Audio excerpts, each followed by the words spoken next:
अब जाग चुका है। अब जवान वो नहीं है कि आप उनको कि बोलेंगे 3 साल के लिए रखेंगे। क्यों रखेंगे आप 3 साल के लिए? ये कौन सी नौकरी है 3 साल के लिए आप रखेंगे?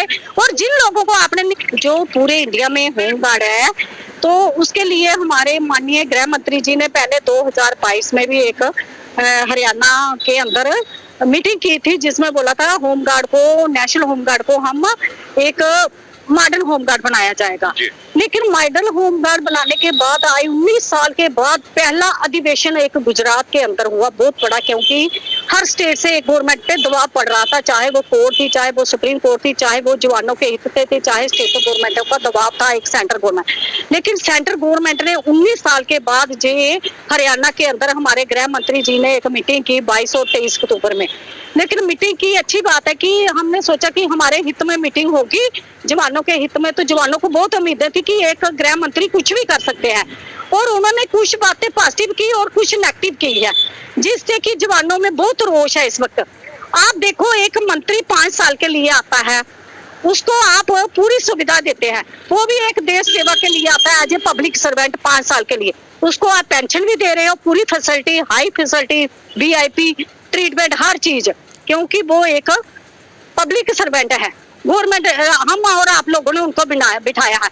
लेकिन जब हम लोगों ने यूनिफॉर्म डाल के देश की सेवा की है, 25 से 30 साल लोगों को लगे हुए हो गया है, उनको बाकायदा वो अपना हक मांगते हैं, बोलते जी स्वयं सेवक है, वॉलंटियर, हम भी वॉलंटियर हो तो आप भी वॉलंटियर है। अब इसको हमने 60 साल नहीं रखेंगे, 60 साल के बजाय इनको 3 साल के लिए रखेंगे। आपने पहला आर्मी वाले थे जो उनको अग्निवीर बना के 4 साल के लिए उनका बेड़ा करके किया, अब होमगार्ड के पीछे पड़ गए हैं। तो अब देखो, इन्होंने बुलाए हमारे कमांडेंट जनरल वगैरह सारे बुलाए थे उधर, लेकिन वो भी कभी भी हमारे पास नहीं। शायद इन्होंने हमारे गृह मंत्री जी को ऐसा हमारे अगेंस्ट बोला हो, टीम नहीं रिपोर्ट दी है, उन्होंने हमारे हक में कुछ नहीं बोला। गवर्नमेंट तो आगे ही नहीं चाहती कि इनके मसले हो, क्योंकि करोड़ों के फंड्स इनको दिए जाते हैं।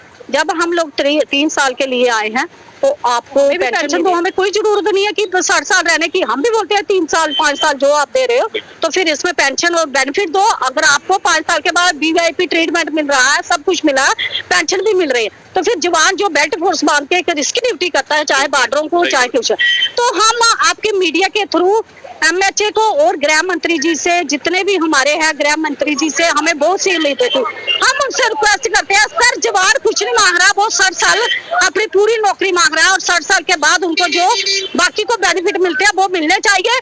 आपको अगर पार्लियामेंट सेशन लग रहा है अभी 25 नवंबर से दिसंबर तक, तो हम ये चाहते हैं, अगर आपने 5 दिसंबर तक इस एक्शन को वापस नहीं लिया जाए, इसमें कोई संशोधन करके हमारे अगेंस्ट जाता है ये फैसला, तो पूरे हिंदुस्तान की जो होमगार्ड है 5 अगस्त के 6 अगस्त के बाद वो दिल्ली के अंदर कूच करेगी, पूरे हिंदुस्तान करने को कश्मीर से लेके कन्याकुमारी दिसंबर के बाद। जैसे ही हमारा जो रेजिंग डे भी है, सब है, जवान अब जाग चुका है। अब जवान वो नहीं है कि आप उनको कि बोलेंगे 3 साल के लिए रखेंगे। क्यों रखेंगे आप 3 साल के लिए? ये कौन सी नौकरी है 3 साल के लिए आप रखेंगे?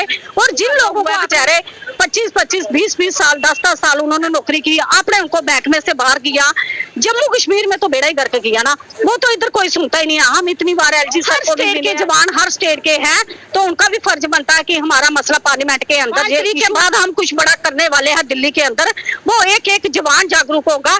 एज ए मैं ये नहीं बोलूंगी कि मैं अपने ओहदे का इस्तेमाल, हम क्रांतिकारी हैं तो क्रांतिकारी बनेंगे। ये नहीं है कि भगत सिंह ने जब आजादी लड़ी थी देश के लिए, तो झांसी की रानी, उन्होंने ये नहीं बोला था कि हमें कोई तकमा मिलेगा। आज तक भी उनको शहीद बोलते हैं, लेकिन शहीद का दर्जा नहीं लिया गया नहीं, वो तो हम लोग बोलते हैं। हमें वो नहीं चाहिए, हम क्रांतिकारी, हम अपने जवानों के हक में हैं कि इनको अपना हक मिलना चाहिए। और जवानों को भी मैं पूरे इंडिया के लोगों को यही दूंगी, 5 दिसंबर तक हम वेट करेंगे पार्लियामेंट के अंदर, हमारे फेवर में आता है जहाँ हमारे अगेंस्ट में आता है। 5 दिसंबर के बाद हम दिल्ली के अंदर बहुत बड़ा कुछ करेंगे, और पूरे हिंदुस्तान का होमगार्ड हर स्टेट का जाएगा, कश्मीर से लेकर कन्याकुमारी तक। जिन लोगों के लिए जे जड़े काट रहे हैं, तो फिर गवर्नमेंट के पीछे भी बता, यही लोग वोट देते हैं। अभी देखो झारखंड में फैसला आया, 11वां खंड में इलेक्शन, अगर आप ऐसे फैसले लेंगे आपको वोट कौन देगा? उधर से आपका फैसला आ रहा है कि महाराष्ट्र में भी 30-35 हजार होमगार्ड है और उनके परिवार हैं, तो वोट आपके फेवर में कैसे आएगा? हमारा एक ही नारा है, होमगार्ड को अपना हक दीजिए, जो सुप्रीम कोर्ट की जजमेंट है और उसको लागू किया जाए। आप कहते हो कि सुप्रीम कोर्ट ने गलत किया है, जब हमारे गृह मंत्री जी कहते हैं कि सुप्रीम कोर्ट ने इनको गलत पैसे बढ़ाएंगे, लेकिन सुप्रीम कोर्ट में नहीं जाना चाहिए। अगर आप मान नहीं रहे तो फिर सुप्रीम कोर्ट में तो जाना पड़े। और ये भी कहना चाहते हैं हम सुप्रीम कोर्ट का सबसे हाई वकील, जो सबसे टॉपर वकील होगा, जो पूरे जवान मिलकर करेंगे और इस हक को लेके रहेंगे। जय हिंद, जय भारत।